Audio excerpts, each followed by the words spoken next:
Idinaos nitong Miyerkules ang huling command conference ng Commission on Elections sa Bangsamoro Autonomous Region bilang pinal na paghahanda para sa kauna-unahang parliamentary elections. Kaugnay nito, tiniyak ng COMELEC at katuwang ng mga ahensya na nakahanda silang magtaguyod ng mapayapa at matagumpay na halalan sa rehiyon. Mula sa Maguindanao del Norte, may balitang A to Z, si Naomi Almojano. 19 na araw bago ang makasaysayang Bangsamoro Parliamentary Elections, idinaos nitong Miyerkules, August 26 ng Commission on Elections, katuwang ang Department of the Interior and Local Government, Philippine National Police, Armed Forces of the Philippines at Philippine Coast Guard ang final command conference sa rehiyon. Paghahanda ito sa gagawing kauna-unahang parliamentary election sa Bangsamoro Autonomous Region in Muslim Mindanao. Ito ay isang sinyales na lahat ay kikilos, kasama ang mga governors, kasama yung ating mga stakeholders, kikilos ang lahat para lang siguraduhin na maayos ang halalan sa September. 4 na beses nang naudlot ang eleksyong ito, una noong May 9, 2022, dahil sa pagpapalawig ng transition period sa ilalim ng Republic Act 1159-3. Sunod ay noong May 12, 2025, October 13, 2025, bunsod ng Supreme Court ruling sa Parliamentary Districting Law, at March 30, 2026, dahil naman sa legal at operational concerns. Number 1, wala na pong hadlang ang halalan sa September 14. Number 2, we are in full control of the situation. Ibig sabihin, kaya namin kayong protektahan, kaya namin i-guarantee ang inyong pagboto at kaya natin na matapos ang eleksyon na ito.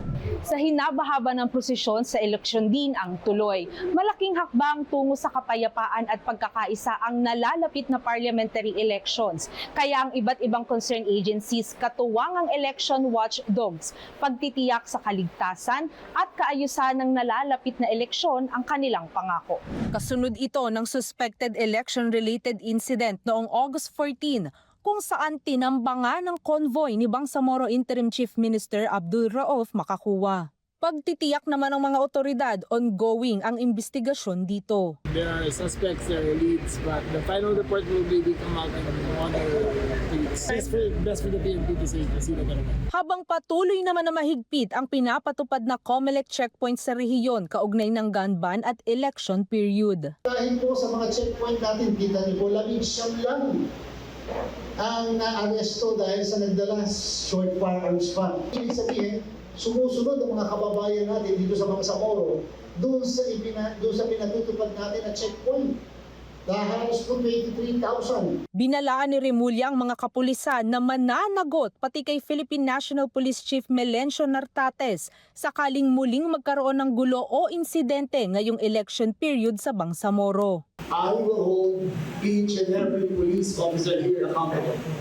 That if any violence happens in these coming elections, you will be accountable to me and the Chief PNP. Peace must prevail.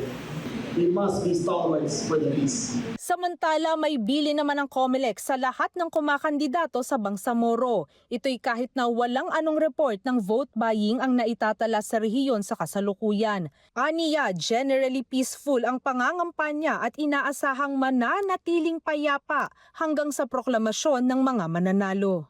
Para sa Balitang A to Z, Naomi Almojano, parang Maguindanao del Norte.